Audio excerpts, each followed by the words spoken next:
अक्टूबर को उत्तर प्रदेश के देवरिया में हुए जघन्य हत्याकांड से सारा देश दहल गया। पहले प्रेमचंद यादव की हत्या होती है, जिसकी प्रतिक्रिया में प्रेमचंद के परिजन और साथी सत्य प्रकाश दुबे के घर पर हमला कर देते हैं। एक ही परिवार के 5 लोगों की हत्या कर वो वहां से फरार हो जाते हैं। इस मामले के सामने आते ही सीएम योगी ने सख्त जांच के आदेश दिए थे। देवरिया के 15 अधिकारियों को निलंबित भी कर दिया गया है। लेकिन अब इस कहानी में एक नया मोड़ आ गया है। गांव के एक चश्मदीद ने दावा किया कि जब प्रेमचंद और सत्य प्रकाश की लड़ाई हुई तो वो उसी जगह पर मौजूद था। उसने अपनी आंखों से सब कुछ देखा था। गांव के ही इस चश्मदीद ने पहचान न जाहिर करने की शर्त पर बताया, मैंने देखा कि प्रेमचंद यादव ने सत्य प्रकाश से कहा, पंडित जी मुकदमा लड़ने से कोई फायदा नहीं, या कई पीढ़ी तक चलेगा। आपको रुपए की जरूरत है, हम रुपया दे देंगे। आप कर्ज चुका दीजिए, सुलह कर लीजिए।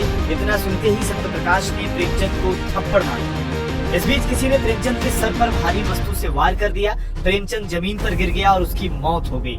सत्य प्रकाश ने लोन पर ट्रैक्टर भी लिया था, जिसकी तहसील से आरसी कट चुकी थी। कुछ समय पहले पंचायत भवन पर इस संबंध में नोटिस चस्पा किया गया था। इसकी जानकारी प्रेमचंद को हो गई थी। प्रेमचंद ने सोचा था कि अगर वह सत्य प्रकाश के लोन के पैसे चुका देगा तो सत्य प्रकाश उससे सुलह कर लेगा। लेकिन यही बात गांव में इतने बड़े हत्याकांड की वजह बन गई। बता दें कि इस पूरे विवाद के पीछे 10 बीघे जमीन को लेकर चल रही लड़ाई जिम्मेदार थी। बताया जा रहा है कि सत्य प्रकाश दुबे के भाई ने अपने हिस्से की 10 बीघे जमीन गांव के ही प्रेमचंद यादव को दे दी थी, जो इस जमीन को जोत बो रहे थे। सत्य प्रकाश दुबे के ये भाई प्रेमचंद यादव के यहाँ ही रहते थे। सत्य प्रकाश का आरोप था कि उनके कथित मंदबुद्धि भाई को बहलाकर प्रेमचंद यादव ने जमीन हड़प ली। इसी जमीन को लेकर दोनों पक्षों में विवाद चल रहा था। मामला कोर्ट में भी था। अक्सर प्रेमचंद यादव और सत्य प्रकाश दुबे के बीच कहासुनी होती रहती थी। कुछ इसी तरह सोमवार को भी पहले प्रेमचंद यादव और सत्य प्रकाश दुबे के बीच कहासुनी हो गई। इसके कुछ समय बाद प्रेमचंद की लाश मिली। आरोप ये लगा कि सत्य प्रकाश दुबे ने पीट कर प्रेमचंद यादव की हत्या कर दी है। ये देखकर प्रेमचंद यादव के परिजनों का गुस्सा भड़का और 20 से 25 हथियारबंद लोग लेहड़ा टोला में दाखिल हुए। उन्होंने सत्य प्रकाश दुबे और उनके परिवार के 5 लोगों की हत्या कर दी। महज 20 मिनट में भीड़ ने पूरे परिवार पर गोलियां बरसाई, धारदार हथियार चलाए और फरार हो गए। इस हमले में सत्य प्रकाश दुबे, उनकी पत्नी, 2 बेटियां और एक बेटे की मौत हो गई। परिवार का छोटा लड़का अनमोल गंभीर रूप से घायल है, जिसका इलाज बीआरडी मेडिकल कॉलेज गोरखपुर में चल रहा है।